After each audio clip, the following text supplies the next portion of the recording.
I am Prasad again with you.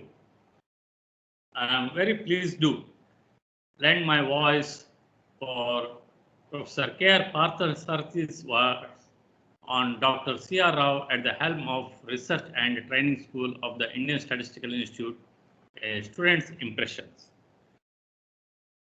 In the summer of 1956, I completed my BA Honours in Mathematics at University of Madras and left for Calcutta to join the three-year Advanced Professional Statisticians Training course in the Research and Training School, RTS, of the Indian Statistical Institute, ISI.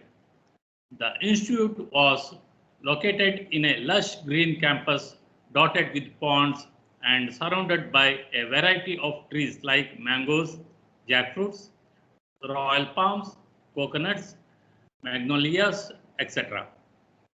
ISI, known as Statistical to the local people, was a long, multi-storied and grey building constructed with special hollow bricks which I had not seen elsewhere. The hostels and mess were sprawling sheds with asbestos roof and walls made up of the same hollow bricks. When I joined the course, I had already missed 2 weeks of intensive lectures and practicals. On the first day of my attendance, the last 2 hours were allotted to practicals in statistics. The teacher in charge was a bright-looking, bespectacled young man who appeared to me like a demonstrator in my college lab. I was sitting in the last row in the class of more than 30 students, each one of whom had a facet mechanical calculator and a sheaf of dull red graph sheets. I was sitting quietly without understanding a word of the lecture that was going on. After a few minutes, the teacher came to my desk and asked, "Where is your practical record?" I replied, "Is it sold in the office?" He was puzzled, but he went to the blackboard and continued the lecture. At the end of day's class, when the bell rang, I shot out of nearest door, but the teacher confronted me and said, "Go and see the head." The next moment, he disappeared from my sight. I inquired about the location of a head's office. The partitioning glass screen of the head's office had a name, C.R. Rao, painted in blue, and entrance was guarded by an old peon in khaki. I told him that I have to meet the head. He went in, came out a minute later, and let me in. To my consternation, I saw my teacher greeting me with a smile. He said, "Remember to maintain a record of all your practical work done in the class and bring it. Now you may go and have your tiffin in the hostel." Such was my introduction to Dr. Rao. To this day, he maintains the same puckish humor.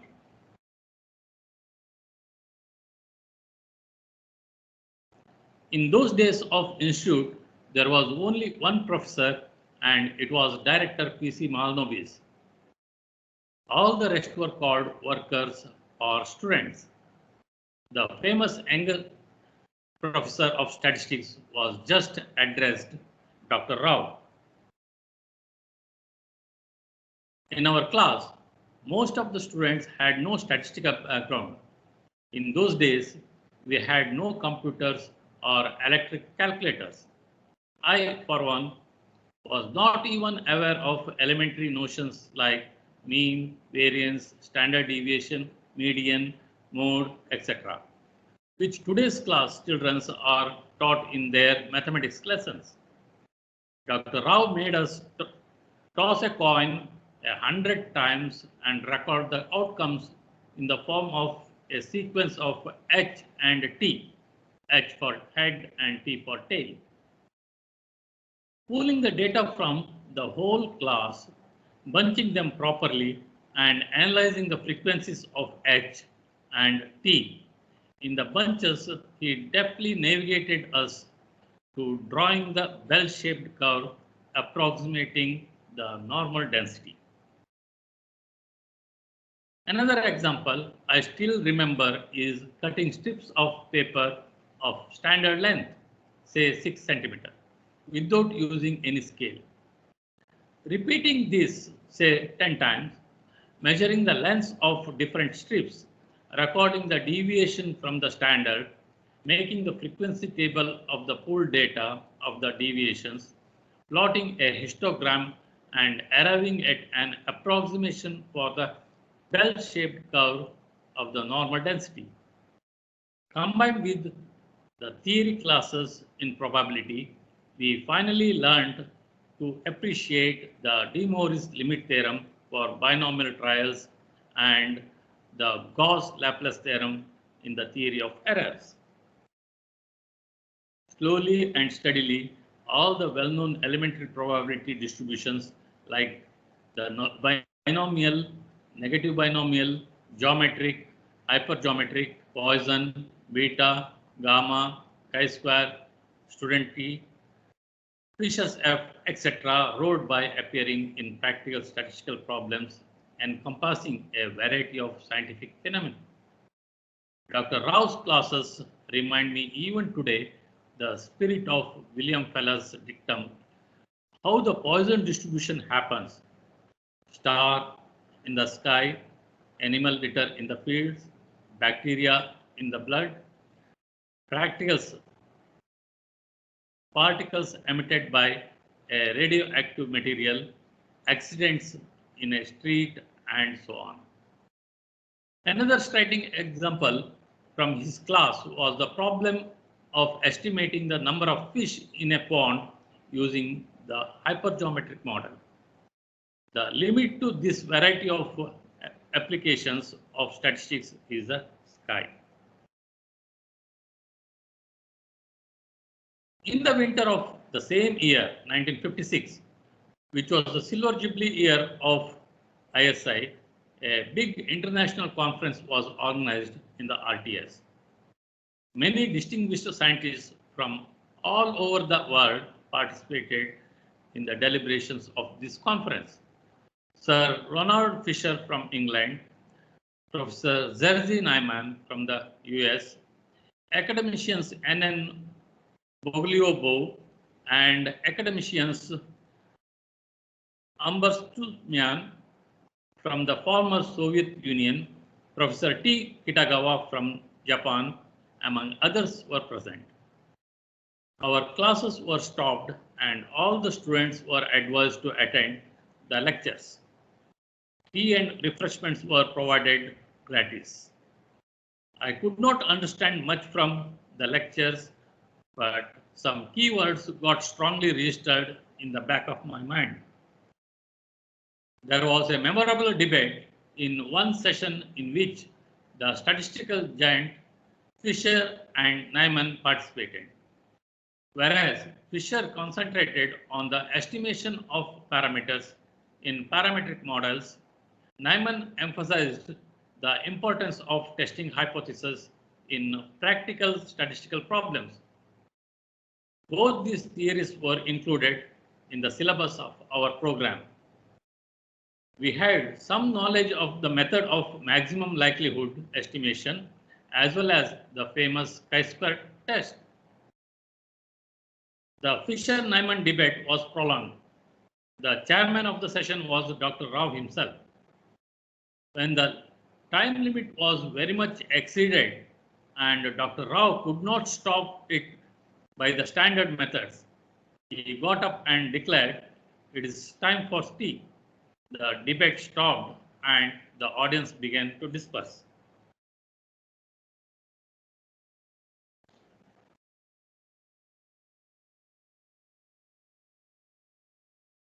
Later, in a lecture organized in the city, Neyman gave a lucid and elementary lecture on the philosophy of testing hypotheses and explained the basic notions of errors of first and second kind and power of a test. This together with a course on the same topic given a year later by Professor R. Bahadur fortified our knowledge of testing hypothesis as well as Abraham Ward's sequential analysis. For our readers, it may be interesting to know that Wards acknowledges the role of Professor P.C. Mahalanobis in the introduction of sequential analysis in statistical thought while working on sample surveys.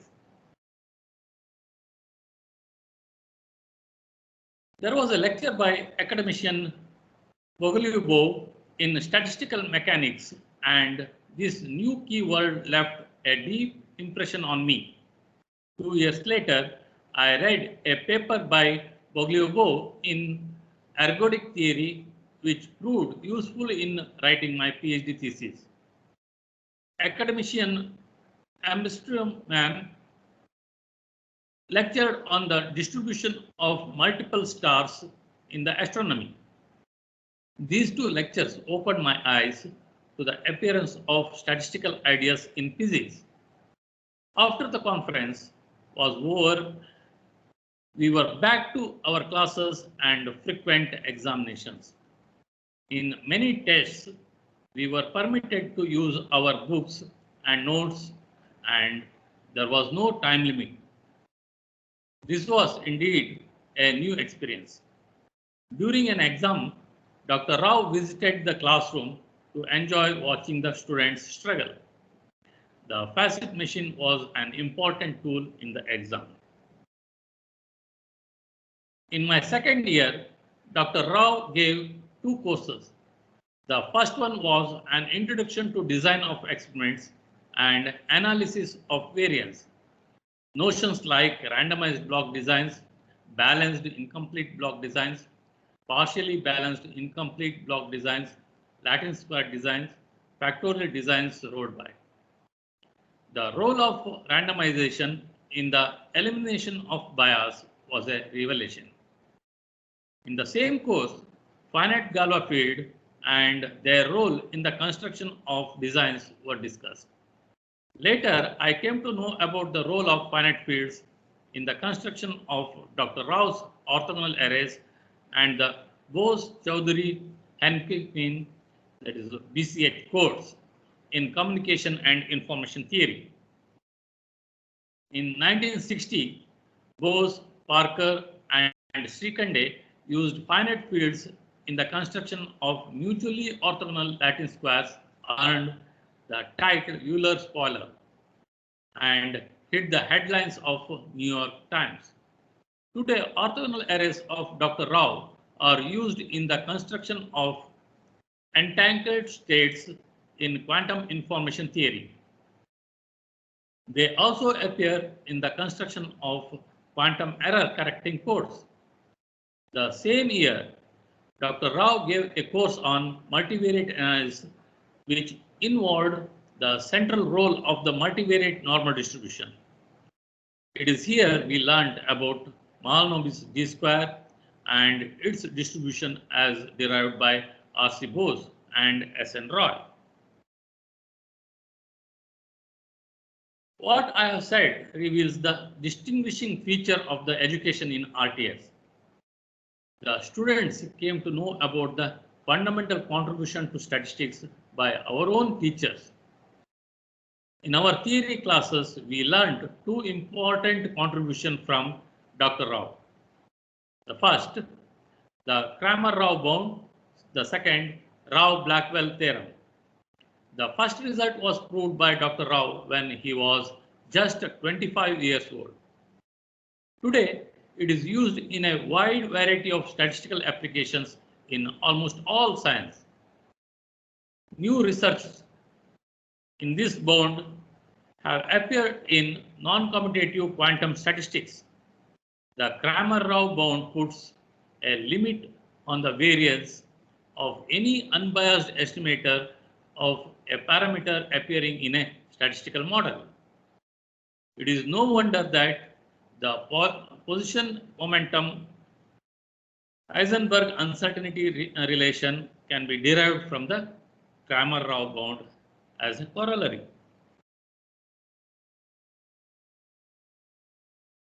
The second result mentioned here tells how an unbiased estimate of a parameter can be improved if a sufficient statistic is available. If a complete sufficient statistics is available, the estimate can be achieved. Today, these results are taught in any undergraduate statistics program world over. The third year of our course was reserved for a project. Each student was given the freedom to choose the topic and appear with a brief outline. I chose the title, The Moment's Problem, and made a brief presentation of its outline based on a book by Short and Tamaskin. V.S. Varadarajan was appointed as my tutor for the project. It was a wonderful gift for me. In the course of the project, I learned many subjects like set theory, measure theory, and general topology by taking evening walks around the ISI ponds, listening to him, and studying books by Kamke, Almos, Kelly, and so on. Using the generous book grants from ISI, I could purchase many useful books for my work. After completing the studies, I wrote a short essay on my project and made a presentation to an audience including Dr. Rao, Varadarajan, and many of my teachers. Later, I told Dr. Rao that I would like to do a PhD. He said, go and learn information theory. Dr. Joshi, who is currently a visiting scientist, will help you.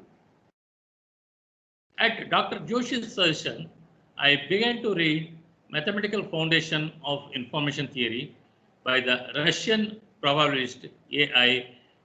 Kinchin. This in turn led me to study lectures in ergodic theory by P.R. Halmos.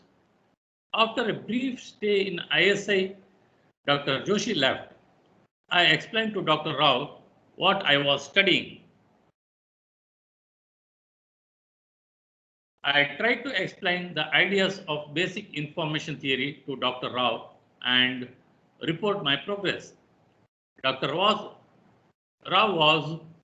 was a very busy man, and soon I was left alone. After a year's work, I prepared a paper, described its results to Dr. Rao. I submitted my paper to the Annals of Mathematical Statistics, and it was rejected by the editor with the comment that I am on a wrong track in the subject of information theory. Without making any changes, I sent the same paper to Illinois Journal of Mathematics, for which J.L. Duke was the editor. Within a few months, I got an acceptance letter along with a nice report from the referee. When I showed it to Dr. Rao, he went through it quickly, smiled, and said, "Your scholarship has now been increased." My joy knew no bounds. It enabled me to read the whole of Kinchin as well as Halmos and write a short thesis on information theory and submit it to ISI for the award of a PhD degree. By this time, ISI was declared an institute of national importance by the nation's parliament. In its first convocation, I got my PhD degree. In the same convocation, Sir Ronald Fisher was conferred an honorary DSc of the ISI. I also got a faculty position in the RTS. It was Dr. Rao's personal decision to offer me this position without any advertisement or interview. So this was a journey of KRP with the CRR at RTS.